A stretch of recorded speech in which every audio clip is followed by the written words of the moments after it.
You're listening to Brave Girls with Tracy Im, where we choose to empower you to be a better leader, mentor, and coach in the world. We'll share stories of people who have achieved great heights by overcoming adversity and rising to the challenge, all while pursuing their passions. These courageous people will inspire you to have faith in yourself and take bold action.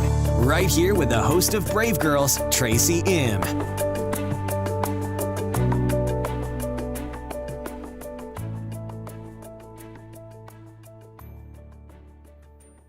Episode 28, Create Spaciousness with Maria Volovick. This Brave Girl podcast episode is a brilliant conversation with my friend and global citizen, Maria Volovick, who leads the Own Your Humanity movement. Her Brave Girl story includes growing up in Estonia, becoming a professional ballroom dancer, trotting the globe until she suffered an injury and retired in her 20s. Currently living in Chicago, she explains why some of your biggest lessons come in disguise and how you have to pay attention to the whispers. Maria has spent years on her own personal growth and development and now gives herself permission to share her gifts with others through her online platform.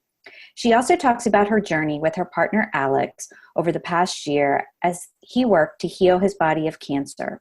Thankfully, he's in recovery and doing well.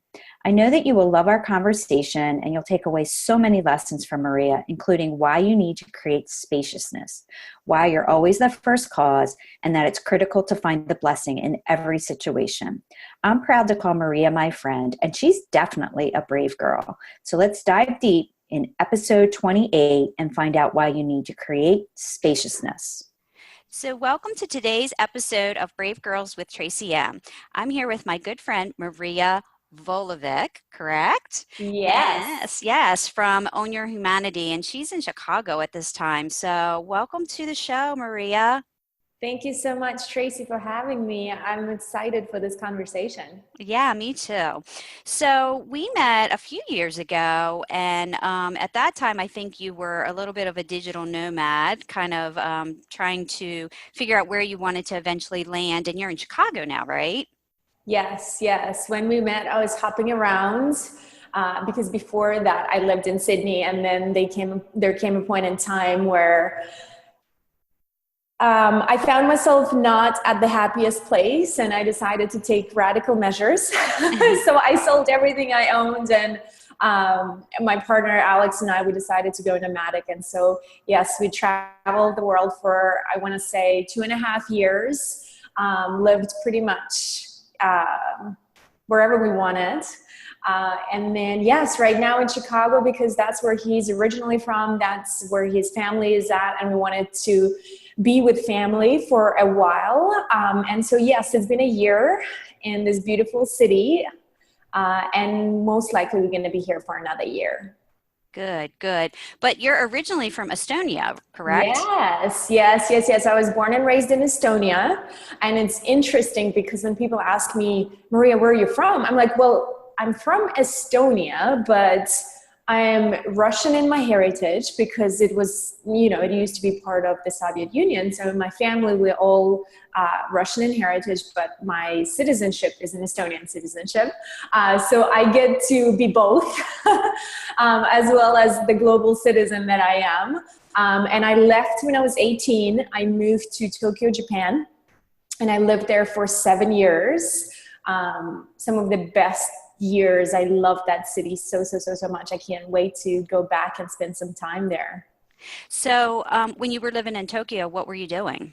Was that when you were the professional ballroom dancer? Yes. I moved with the intention of pursuing my career as a dancer because I've been dancing since I was 6 years old. It was like my grandpa's and my thing in the beginning. He would take me to classes, and I remember how he would buy me these Lay's chips and the apple juice after the classes, so it was our own little thing, but it evolved over the years. And when I moved at the age of 18, that was the intention, to really make it work and go to the next level, which I did.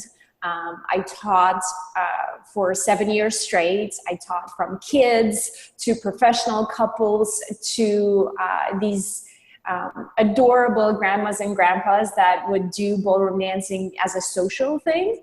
And I performed full time and competed, and it's just amazing living out my passion that way and being able to create the life that I wanted in my early 20s. And while I was doing all of that, I still knew somewhere deep inside of me that that was not going to be it long term. And so I got my degree in international business. Never did really anything with it at the time, but at the back of my mind, I've always known that I was not going to be the dancer long term. So, but yeah, so 21 years in total, Tracy. Talk about mastering your craft. I'm like, yep, done that. Yeah. I mean, not many people can say that they went to that level too. I imagine it's like sports, where it is a sport where, you know, you get weeded out as you go higher and higher in the competitive space. And I would imagine that it's hard on your body. So how can you really like long term continue in that? I mean, that would be difficult, I would think. You do have to kind of retire. Which I did because I had an injury, and it was so fascinating. Like as these things usually happen, when I found out that I had a knee injury, I asked my doctor, I'm like, where is this coming from? This is the peak of my career. Here I am. I just moved to Sydney for this new dance partner of mine, and we have all these championships coming up. And you're telling me I can't do any of it because I have to get an emergency operation on my knee. Where is this coming from?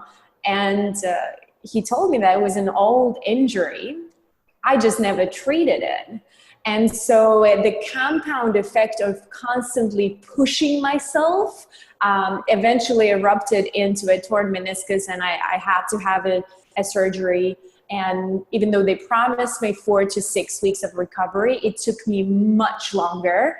And I had no choice but to turn inwards and start asking the questions of why is this happening? What's the reason here?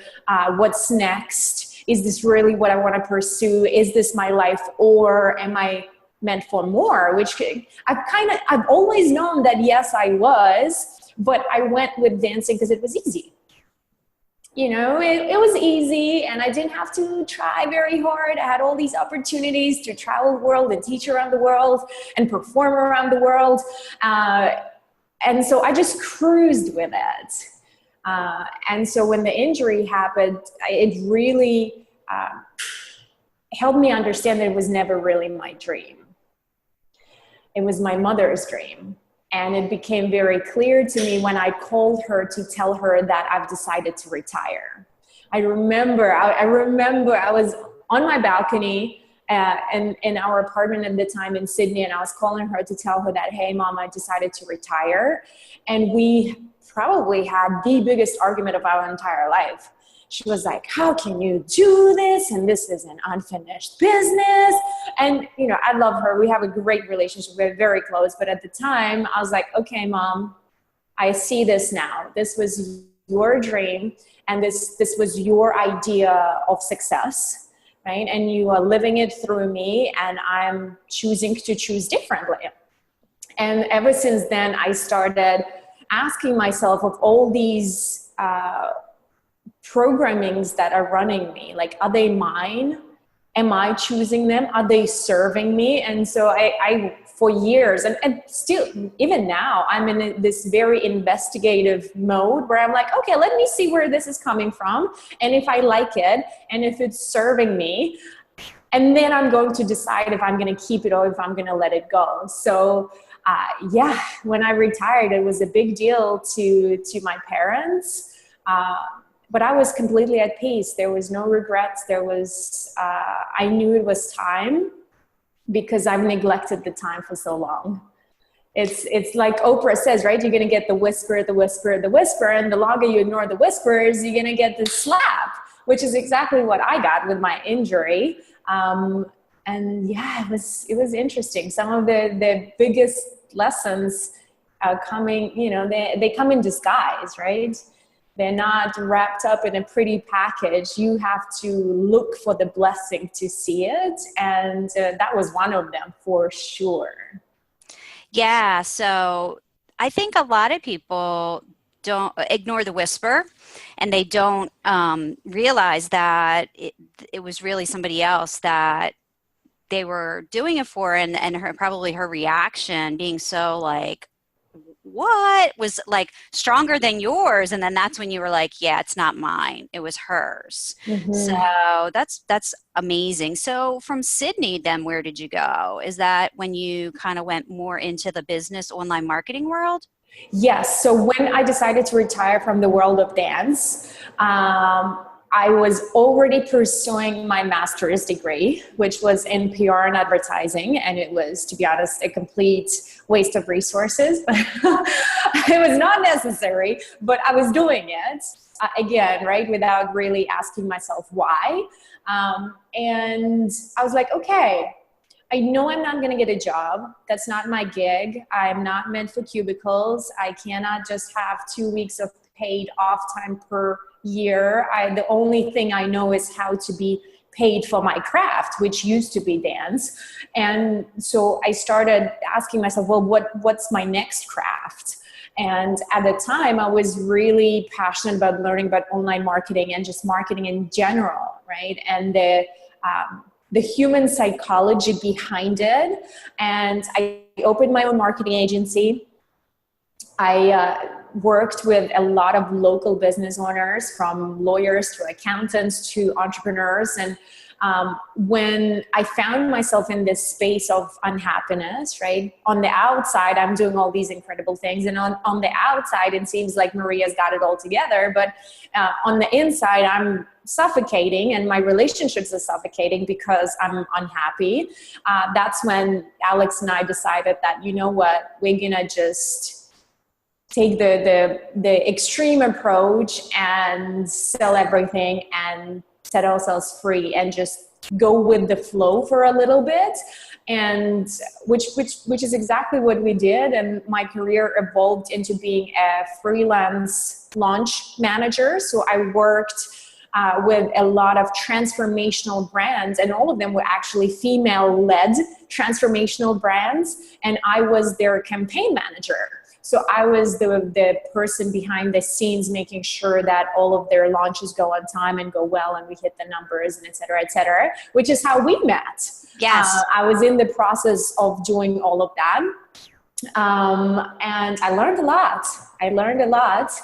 The biggest thing that I discovered is the incongruency between some of the leaders or perceived leaders or self-proclaimed leaders out there that are teaching and saying and doing one thing, but are not living the thing, right? And my last project was very demanding in a sense of, I found myself in a place of completing the project out of pure obligation. And I was like, this is not what I signed up for. Like, I signed up for freedom. And here I am trying to do my best to be professional, yet it's entirely out of, again, these programmings that are so deeply ingrained in me that you gotta live up to your word. You gotta complete the job that you started. You gotta always be professional and courteous and respectful of your, be that, partner or employer. And so this brand that I was working with, I was like, I can't do this. I can't do this. This is so against my values. This is completely out of alignment. I have to move on. I can't. And I saw that as an opportunity for myself to step up and really be that example that embodies the truth, at least in my world, the truth, right? And that's when I founded Own Your Humanity, with the entire intention of helping, especially this next generation and younger leaders of our world, to be fully in integrity with who they really are and choose to lead powerfully while still being in alignment and in integrity with their values and what's important to them, because I saw so much of it. I'm like, man, like, how can you be teaching all the other people like this stuff, and they admire you and they look up to you, but that's not who you are. That's not cool, man. So that was my catalyst moment for really diving into the world of transformation and giving myself permission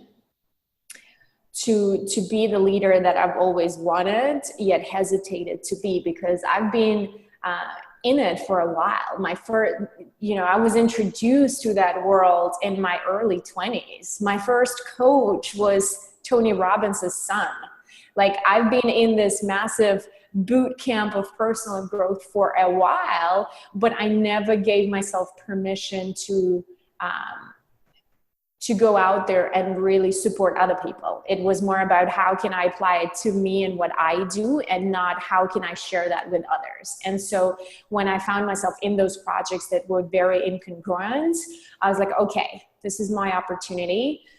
And this is a platform that I want to create, a platform of change that is going to focus on the application of what we already know.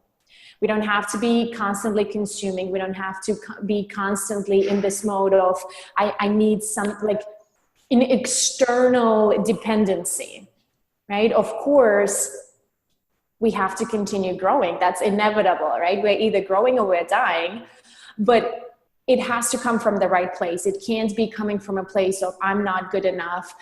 Somebody else knows better than I do.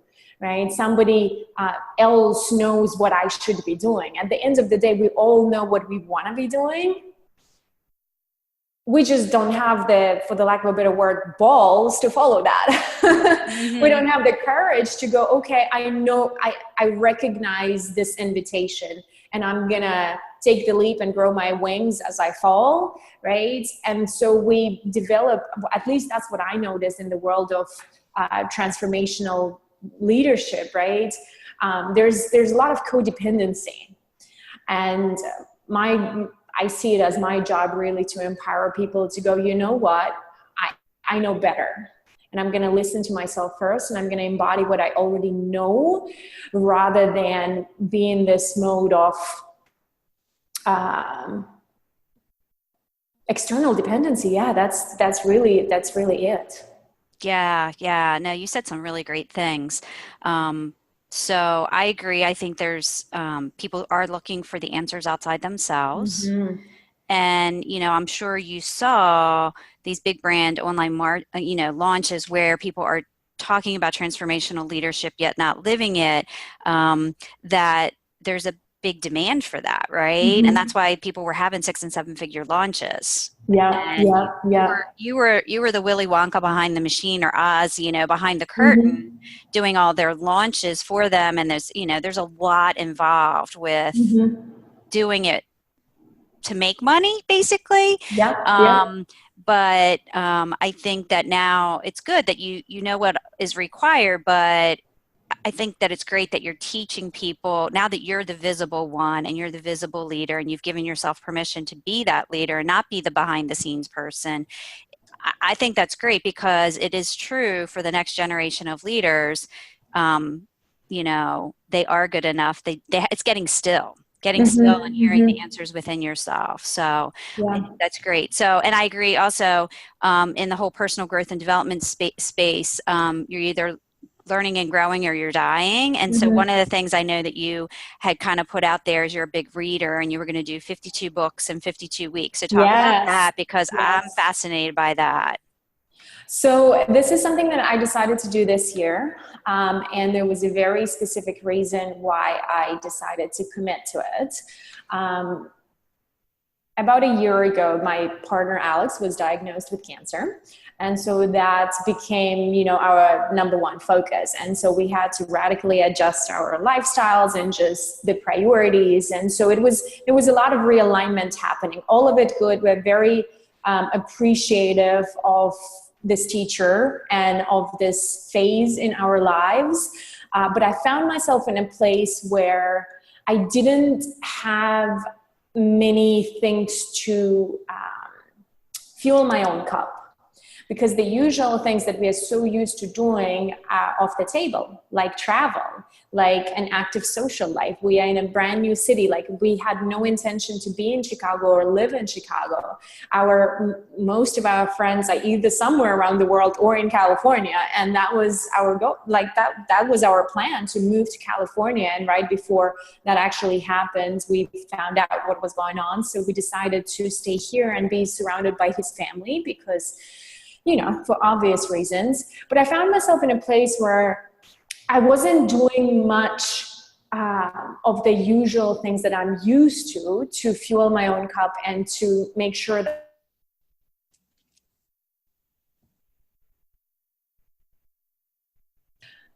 I'm no good if I'm no good. I have to make sure that I'm coming from a place of overflow and complete peace with myself first and fulfillment with myself first. And so that led to these little shifts that I wouldn't even consider. One of them was I now wake up at 4:30 in the morning. I don't do it every day. I do it at least, 3 times a week, but that gives me 4 solid hours to dedicate to myself. And I do whatever I want to do really in those 4 hours. So that was first shift. And then the second shift was like, okay, well, how can I distract myself, but purposefully, right? And that's when the idea of 52 books in 52 weeks came from. I'm a little behind, but at the same time, I'm doing it for me, right? And if I read 48 books, that's good enough for me. But at least my intention with this year is, okay, well, you have, it's a different kind of spaciousness that I have right now. And so with it, I want to make sure that I am constantly enriching myself. And so, yes, that's what's been happening, Tracy. It's been amazing because I allow books to come to me rather than kind of working through the list. Right. And so I don't have a schedule. I just read one and I'm like, okay, this one is calling me next. And they've been very synchronistic in a sense that every book gives me exactly what I need at the time. And a lot of it has to do with how to raise your vibration and expand your consciousness and just be a more powerful, more authentic, more impactful leader, not from a standpoint of quantity, but quality, which has been so fulfilling because my entire mindset used to be, at least, right? Numbers. We got to hit our numbers with all these launches, right?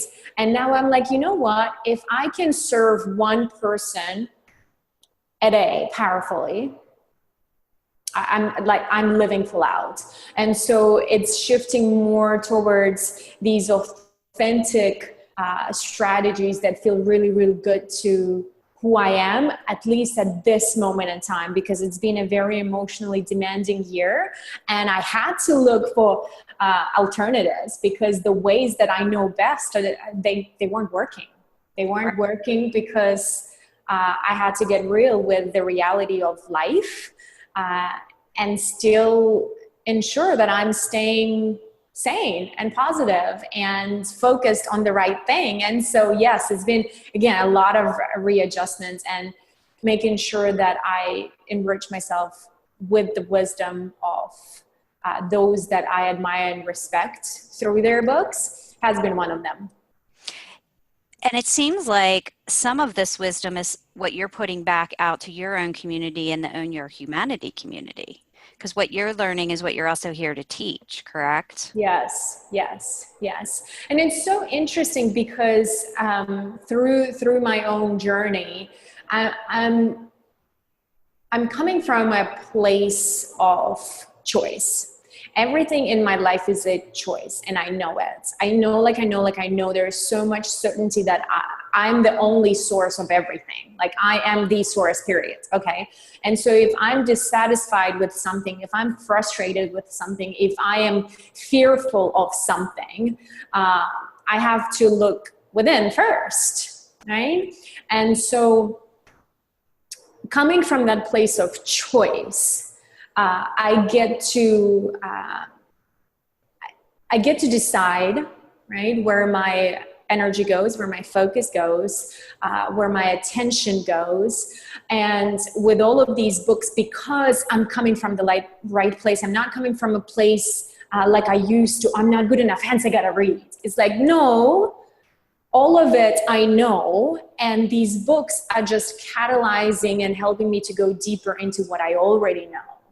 Because let's agree, nobody says anything new out there. Like, we all have heard it many times over. The question is how much of it we are actually living, okay? And there is no limit to how deep we can go. There is always another layer, always. And so that's, you're very much on point with it. It's not about, hey, you need more. It's actually, hey, you need less of being dependent on what other people have to say, and you need more of taking that and assessing it before you take it on, right? Because we rarely question what we consume, right?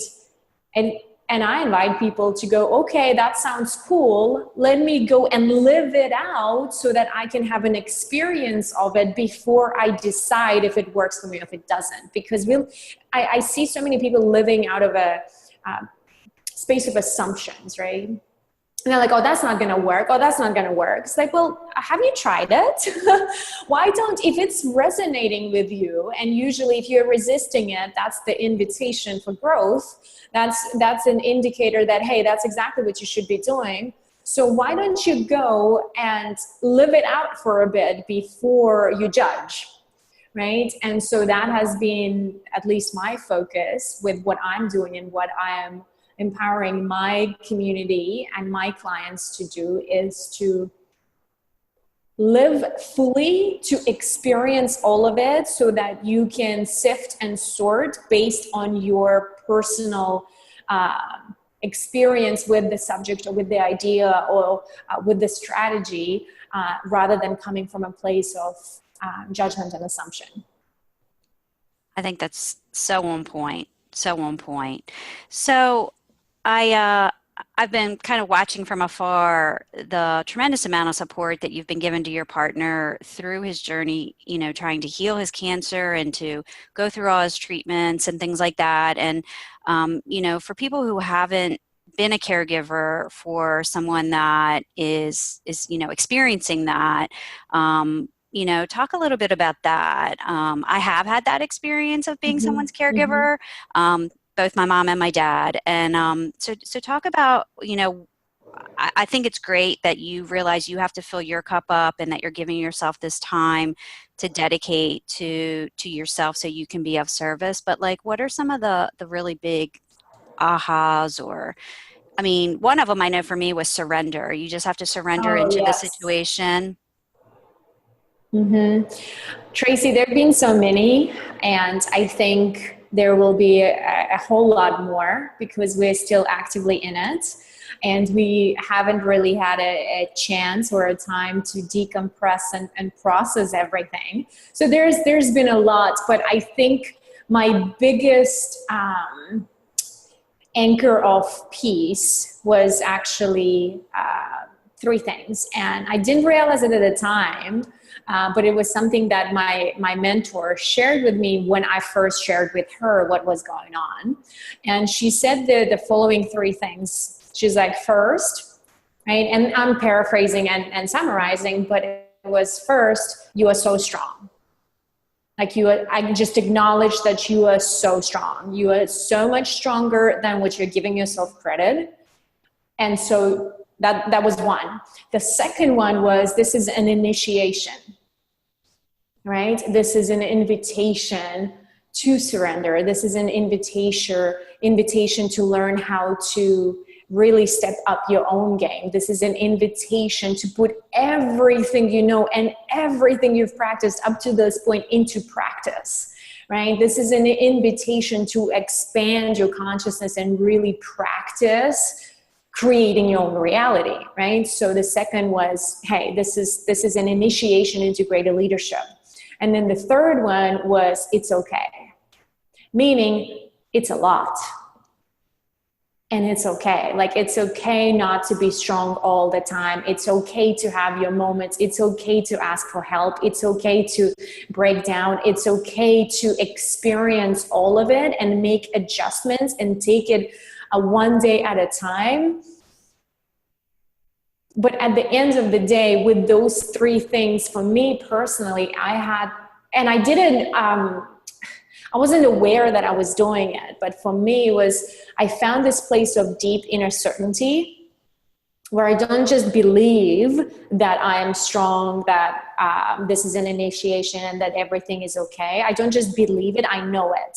And there is a difference between belief and certainty.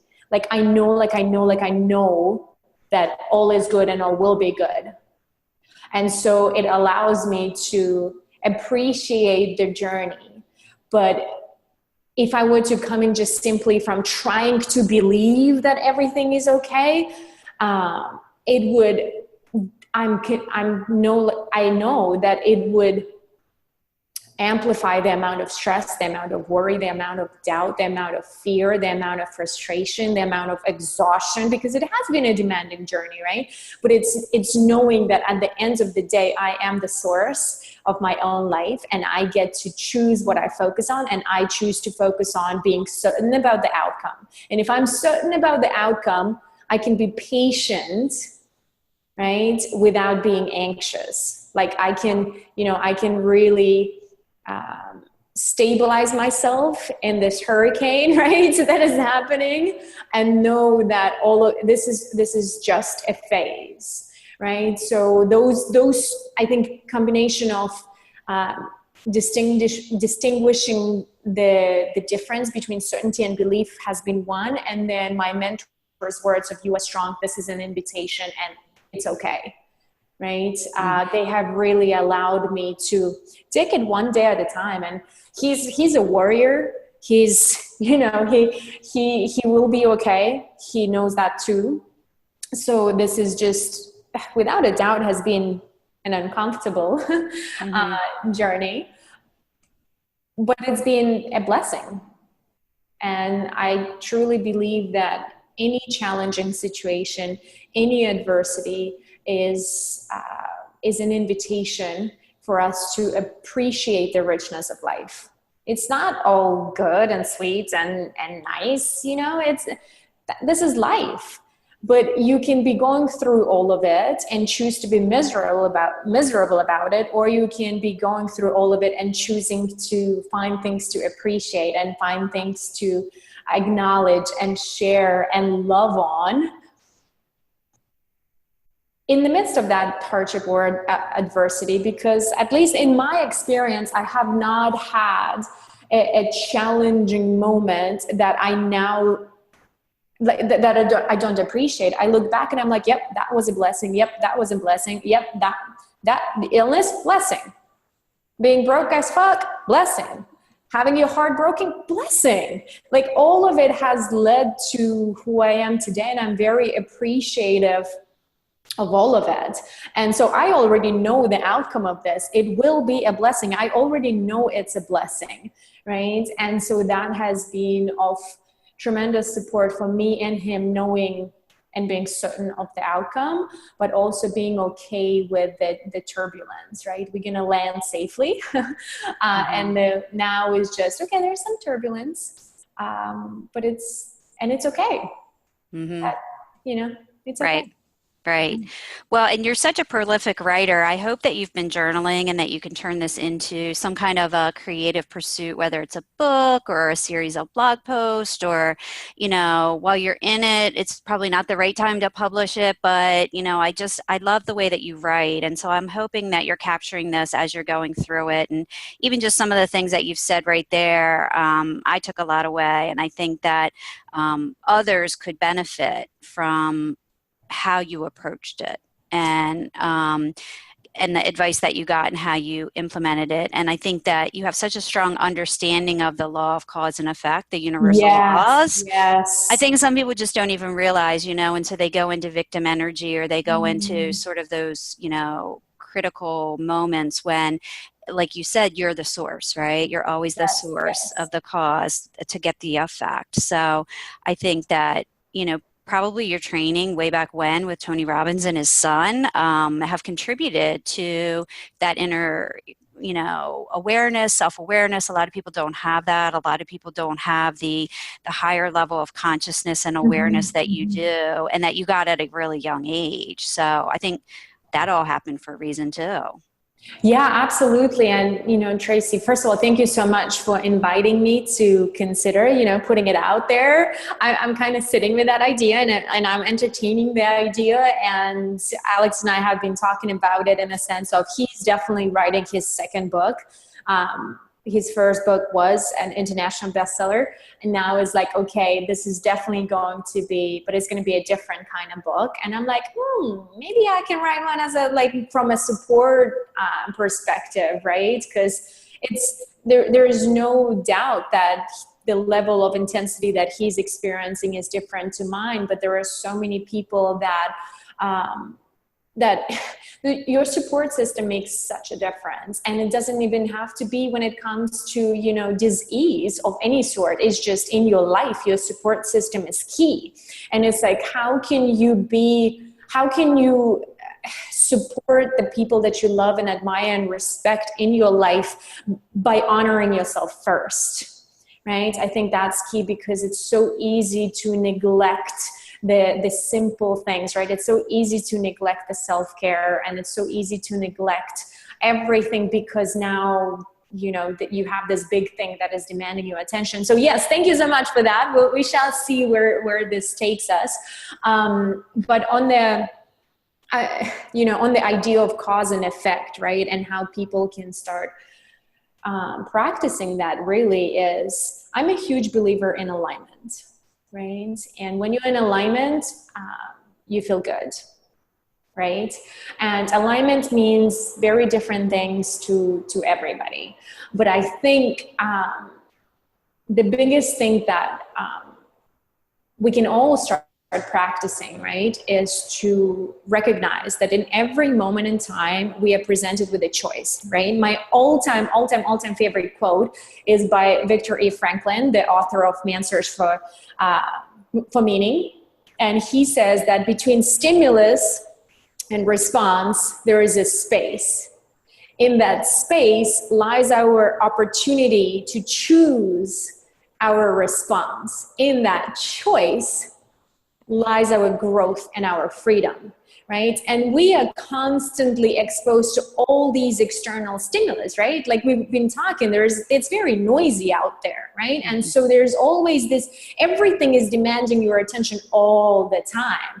And for most people, they are purely in reaction mode, right? It's like they don't even notice that they are being recipients of this demand, and that they're just, putting everybody else's agenda before their own.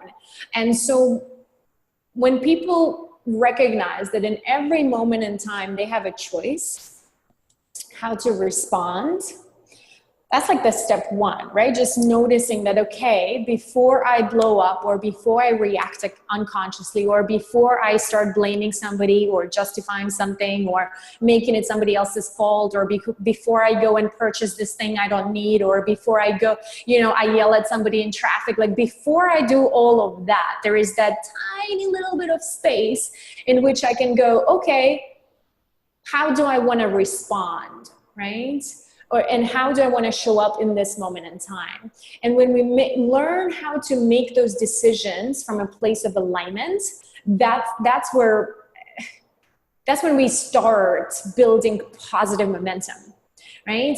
And it's every day we make millions of choices.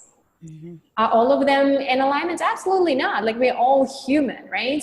But when we start asking ourselves, okay, is this in alignment with who I am? Right? And the best way to distinguish that choice, because even here, it's like, it can be a place of truth, right? Or it can be a place of self-sabotage, right?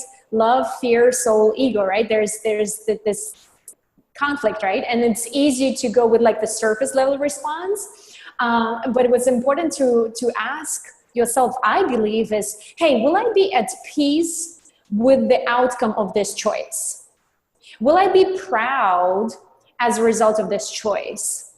Will I feel satisfied and content with the cause of this effect that I'm about to become, right? Because we look at the immediate, right? We look at, because I always ask myself, right? Even with this, this lesson of surrender, right? Like you shared that you had to learn with your parents, right? A lot of people use surrender as an excuse, right? And there's a difference between surrender and giving up. But it looks very similar in the beginning, right? Yes. And so that's when you want to ask yourself, okay, these choices, what outcome am I anticipating, right, as a result of this choice? And so it's not necessarily the choice that we have to evaluate, but the outcome of it. And that's how we can start practicing the law of cause and effect, and recognizing that, hey, I'm the boss here. I have nobody to blame. It's all on me. And as heavy as it might sound, it's actually very liberating when you get that transparent with yourself and you get that honest and you take that level of ownership. You're like, okay, all right, it's all on me. Now what? Right. Now what? All right, this is happening. Now what? Like who am I going to choose to be in this moment in time? Right. And so, yeah, it's been everything up to this point has been in preparation, and it's the same for all of us. It's the same for all of us. All of our life experiences lead us to this exact moment. And in every moment we get to choose what's next. Right. That's beautiful. That's beautiful. So my finale question that I always ask all my guests is, what's the bravest thing that you've ever done, and how does it inspire you today? This is a good question, Tracy. I would have to go with the original cause, right? Talking cause effect. I would have to say the bravest thing that I've done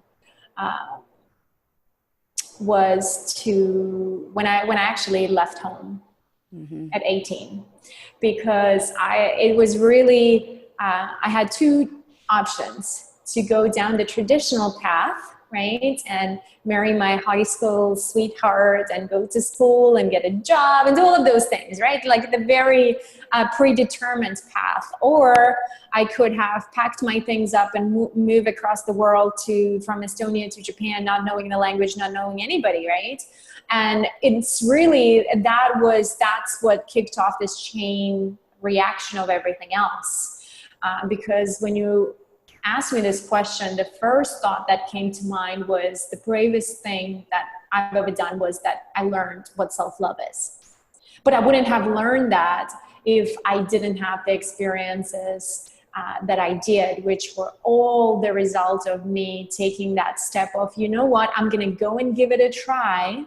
I'm going to go and make it my experience.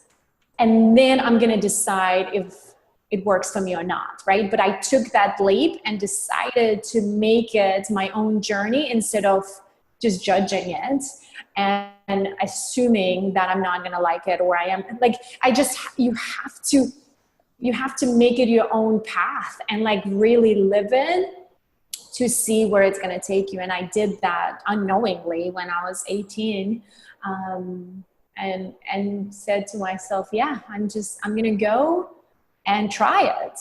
I'm just going to try it. And if I hate it, I'll come home.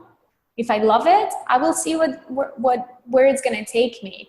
But I think oftentimes we overthink things, right? Whenever these opportunities come or invitations appear, we stay in the gray zone, right?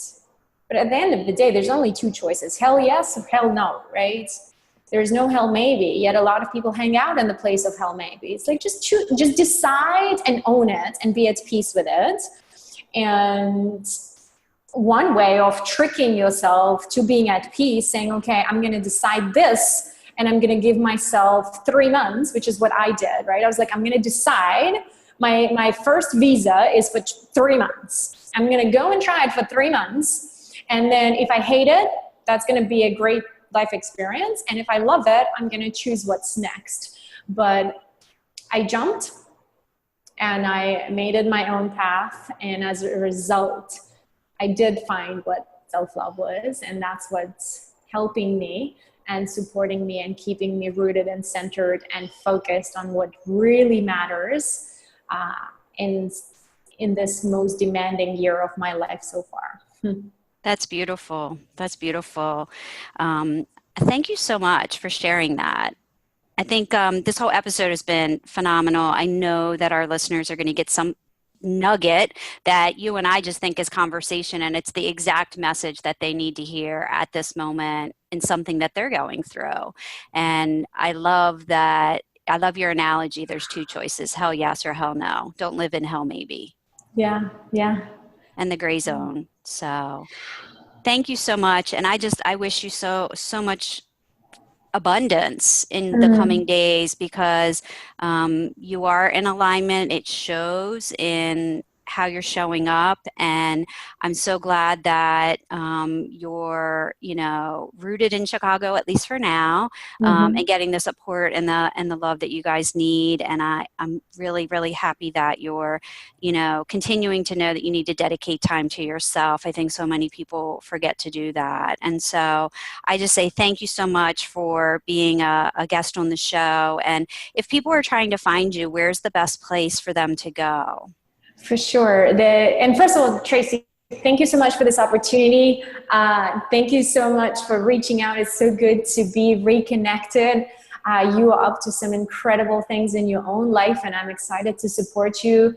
And just the impact that you are creating for women out there, in helping them to be brave and in helping them to choose them before they choose everything else or everybody else, right, is massive. So thank you so much for the work that you do, and thank you so much for this opportunity. I had a great time. In terms of where to find me, at this moment in time, the best place to find me is actually on Instagram. And if you just type in my name, Maria Volovick, in Instagram search, I will pop up. But my name is Maria_Volovick, but that's really the platform that right now I use to share what's going on and how we're moving and growing and evolving and transforming through all of it.